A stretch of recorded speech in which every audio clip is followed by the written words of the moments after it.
Bonjour, bienvenue dans ce cours sur les lipides, niveau terminal STAV. Donc, les lipides, vous avez déjà vu en biologie ce que c'était un petit peu. C'est une réserve énergétique du vivant. Donc, par rapport aux glucides, moins accessible, moins rapide, mais néanmoins une réserve énergétique. Alors, regardons un petit peu d'un point de vue chimique ce qu'il en est. Mais dans un premier temps, nous allons devoir parler des acides gras. Donc, vous avez peut-être aussi déjà entendu parler en biologie. Donc, acide gras, en fait, acide, c'est un acide carboxylique avec le fameux groupement C, double liaison O, OH. Gras, pourquoi? Parce qu'il va posséder une longue chaîne carbonée. Donc longue, on peut considérer que plus de 5, entre 5 et 10, ça commence à être un petit peu long. Et on va considérer donc ils ont des propriétés particulières que n'ont pas les autres acides carboxyliques. Alors, si on regarde n'importe quel acide gras, on va faire une distinction. Alors, par exemple, premier exemple, l'acide palmitique, donc acide carboxylique, acide gras, il y a 14, 15, 16 carbone, donc une longue chaîne. Un autre exemple, l'acide oléique, qui lui en possède autant, je dirais 7, 8, 9, 10, 11, 12, 13, 17, 18 carbone, donc acide gras. Et ils vont avoir une différence, ils ont une différence dans leur structure. Si on regarde bien ici cette chaîne-là et cette chaîne-là, donc déjà tous les deux ont une chaîne carbonée linéaire, ce qui va être le cas pour tous les acides gras. Mais la distinction entre les deux, c'est que ici, il n'y a que des simples liaisons carbone-carbone, alors que ici, on va retrouver deux doubles liaisons carbone-carbone. On retrouve ce qu'on peut voir dans certains pots de margarine. On va avoir des acides gras saturés. Donc saturés, non pas d'insaturation, non pas de double liaison, que des liaisons simples carbone-carbone. Et de l'autre côté, les acides gras insaturés, qui eux vont posséder au moins une insaturation, donc au moins une double liaison carbone-carbone. Alors, ils sont assez complexes dans leur écriture, vu leur nombre de carbone. Donc en général, on préfère utiliser une notation un peu plus simplifiée. Par exemple, l'acide linoléique, formule brute C18H34O2. Donc on se doute bien que quand on va écrire sa formule semi-développée, ça va devoir prendre de la place.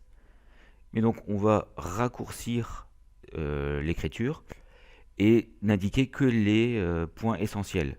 Quels sont-ils ces points essentiels? Par exemple, il y a 18 carbone. Donc dans la formule simplifiée, on va noter C18, 18 le nombre de carbone. Juste à côté, on va indiquer le nombre d'insaturations qu'il a. Ici, 2 insaturations. Et à côté, forcément, on va indiquer leur position. Donc ici, en 9 et en 12. Et donc au final, avec ce symbole, je suis capable de réécrire la formule de l'acide linoléique. Je mets 18 carbones les uns derrière les autres. Et à partir de la fonction acide carboxylique, je vais compter 9 carbones. Et je vais d'abord mettre une première insaturation. Et je vais en compter ensuite jusque 12. Et je vais mettre une deuxième insaturation. C'est une notation beaucoup plus simple que les notations classiques. Alors ces acides gras vont posséder une propriété assez particulière. Ils vont avoir tendance à former des esters dans une réaction qu'on va appeler l'estérification. Alors comment ça se passe? Je vais avoir un acide gras à côté d'un alcool. Ici, je mets volontairement les deux fonctions l'une à côté de l'autre, vu que ce sont elles qui vont réagir l'une sur l'autre. Donc, le OH de la fonction acide carboxylique va réagir avec le H de la fonction alcool. Ces deux-là vont se retirer des deux groupes pour former la molécule d'eau. Et ici, donc, j'ai mon acide carboxylique sans le OH, et ici, j'ai l'alcool qui a perdu le H. Et ces deux morceaux vont naturellement fusionner pour donner un ester. Et donc, au final, je vais avoir un ester composé du début de l'acide carboxylique et la fin de l'alcool, plus la fameuse molécule d'eau qui a été retiré en piochant un peu des atomes des deux molécules. Donc voilà pour le bilan. Donc en général, commence par la fonction acide carboxylique. L'acide carboxylique est en face de l'alcool et on finit par l'alcool. Ici, on va mettre une double liaison car cette réaction a plusieurs caractéristiques qu'il va falloir connaître. Donc cette réaction, elle est lente. Il faut un certain temps pour qu'elle se fasse. Elle est athermique, donc ça veut dire qu'elle ne va pas dégager de chaleur ni en absorber. Elle est équilibrée, c'est-à-dire qu'on ne va pas aller jusqu'au maximum de la transformation, le rendement ne sera pas de 100%. Donc en général, pour une estérification, c'est souvent de l'ordre d'une soixantaine. Et pour aller plus vite, on peut le catalyser en ajoutant des acides forts. Alors maintenant, on peut attaquer les lipides en eux-mêmes d'un point de vue chimique. On a vu l'estérification, on a vu les acides gras. En fait, un lipide, c'est un ester formé à partir d'un acide gras. Tout simplement. On les retrouve dans les tissus adipeux du vivant, comme ici. On les retrouve dans ce qu'on appelle les oléagineux, donc les plantes grasses. Donc ici on a du tournesol, on doit avoir des fèves, on doit avoir du lin. Donc tout ce qui est appelé oléagineux. Et il va en exister deux catégories de lipides. Donc les lipides qu'on va appeler simples, donc qui ne vont contenir que trois types d'atomes, carbone, hydrogène, oxygène. Donc l'exemple le plus courant, en tout cas pour les humains, c'est les glycérides. Et ensuite, il va y avoir les lipides complexes, qui vont contenir d'autres types d'atomes. Par exemple, les phospholipides, qui sont des lipides qui vont contenir au moins un atome de phosphore. Alors, forcément, on va s'intéresser plus particulièrement aux glycérides. On va d'abord regarder leur structure, notamment dans la manière dont ils se forment. En fait, les glycérides sont formés à partir d'un acide gras et d'un alcool qu'on va appeler le glycérol. Alors sa structure est la suivante, donc composée en fait 3 carbones et 3 fonctions alcool. Donc ce serait un triol en fait. Du coup, quand il va réagir avec les acides gras, on peut avoir différentes manières d'écrire la réaction. Alors, je mets ma fonction alcool en face de ma fonction acide carboxylique. Comme tout à l'heure, un H et un OH vont réagir, vont s'éliminer, et les deux morceaux laissés libres vont fusionner. D'accord? On a un type de lipide qu'on va appeler monoglycéride. Alors mono, pourquoi? Parce qu'il n'y a qu'une seule fonction de la fonction alcool qui n'a réagi. Évidemment, s'il reste des acides carboxyliques, je peux avoir un deuxième type, je peux avoir une deuxième réaction d'estérification. Ici, je reprends mon monoglycéride, je mets un deuxième acide gras. Là, de la même manière, un H2O va être libéré en piochant dans les deux molécules. Ça libère de la place, les deux molécules vont pouvoir fusionner. Et on va obtenir ce qu'on appelle un diglycéride. Donc un glycéride dont les deux fonctions alcool ont réagi. Alors évidemment, s'il y a un troisième acide gras, il va lui aussi fusionner sur la dernière fonction alcool pour obtenir quelque chose comme ça qu'on va appeler un triglycéride.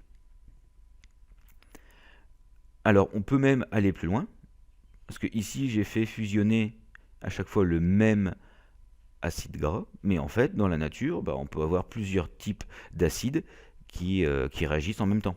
Par exemple ici deux exemples, donc j'ai deux triglycérides. Ici dans ce glycéride là on voit que l'alcool qui est derrière, pardon pas l'alcool, si l'alcool ici va être exactement formé de la même manière.